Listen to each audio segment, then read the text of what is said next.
All right, this video is the instructions for step one, immigration before the Civil War. You're going to want to click on this link if you're on step one, and then open up the document, and it's going to instruct you to make a copy of it. After you've made a copy of it, this is your copy for the project for step one. So the directions.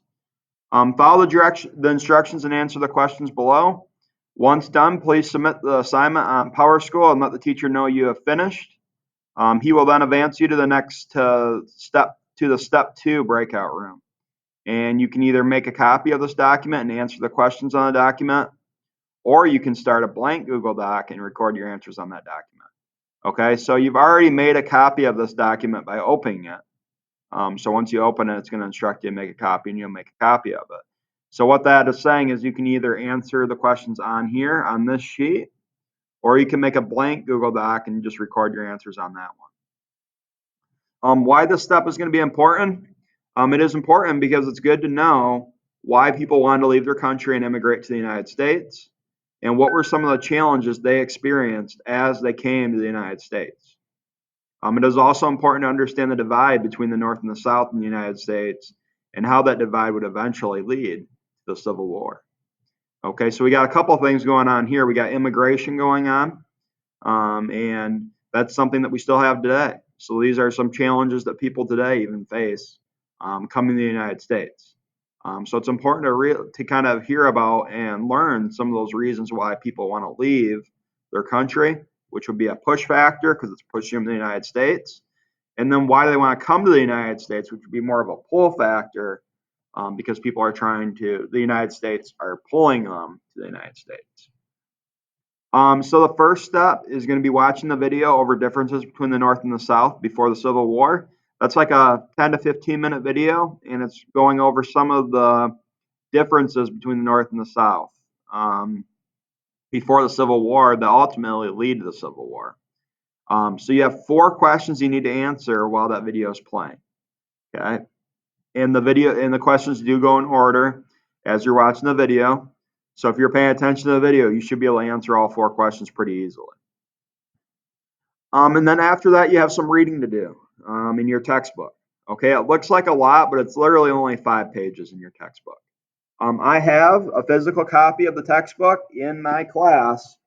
So if you want to read and actually have the book out in front of you, I think that's a lot easier for me personally. You can do that. I have 10 copies. So we should have enough for any class that's in person. So you can do that. You can ask for one, and it's in the closet or in the back of the room. So please feel free to do that. I think that's the kind of the best way to do it. But if you're at home or if you're a virtual learner, you're going to want to click on the link in your textbook, the link right here, the hyperlink, and that will take you right to the pages that you need to read. Okay. And just a reminder, you're going to need to log into Clever first, and then go to Social Studies and click on the Social Studies textbook, and then come back to this link. Okay? The link isn't going to work until you do that. You have to do that every day. So once you finish those 5 pages, you have 3 questions. And these 3 questions are probably going to deal more with page 444. Okay, but you're going to want to make sure that you read the other 4 pages as well, because that's going to be important for step number 7.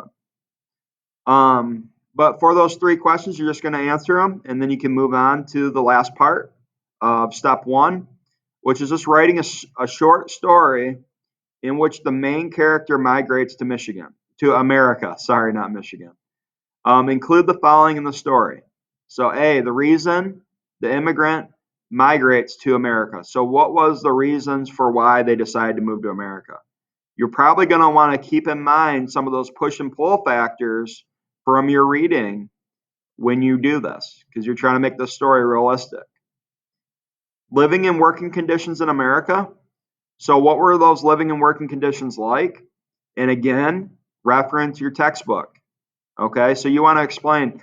For example, if they say that they had to work long 14-hour days in the textbook, then in that story, you're probably going to want to include information that is showing that. Prejudice experience. So was anyone mean to them? Was anyone mad with them just because they were from another country? And then lastly, just be creative and have some fun with the story, okay? Let that creativity kind of come out with your story, okay? I was in Mrs. McKee's class for the power paragraph on Socrative a couple days ago, and I was really impressed with how creative you guys were with the emojis with that story. So kind of do the same thing here, but also show me that you understand what we're talking about in history, okay? And reference those textbook readings for that story, okay? So those are kind of the 7 things that you have to do in this step 1. I know it sounds like a lot, but we're giving you a week to do this, okay? So what I would aim to do is I would aim kind of on the first day, you watch the video and you answer these 4 questions, okay? And then the second day, you do the reading assignments. And then the third day, you answer these 3 questions. And then the fourth and fifth day, you write this short story. Okay, I think that's plenty of time to knock this out. Okay, for the short story, we're looking for probably about half a page to a full page. I think that's how long it would take to do it correctly. But we're really just looking for these 4 things to be met. Okay, if you can do that in less than half a page, feel free. If you need more than a page to do that, feel free as well. Okay, have some fun with it and enjoy it. All right, that is step 1, immigration before the Civil War. Please also feel free to collaborate with people that are in your breakout room. Okay, so the whole class will obviously start off in that breakout room. But throughout the week, you'll probably see some people starting to move. And if you do that, just feel free to reach out to some of those people and ask them for help or ask me for help, and we will assist you with wherever you need. That is immigration before the Civil War. Step 1, enjoy and work hard.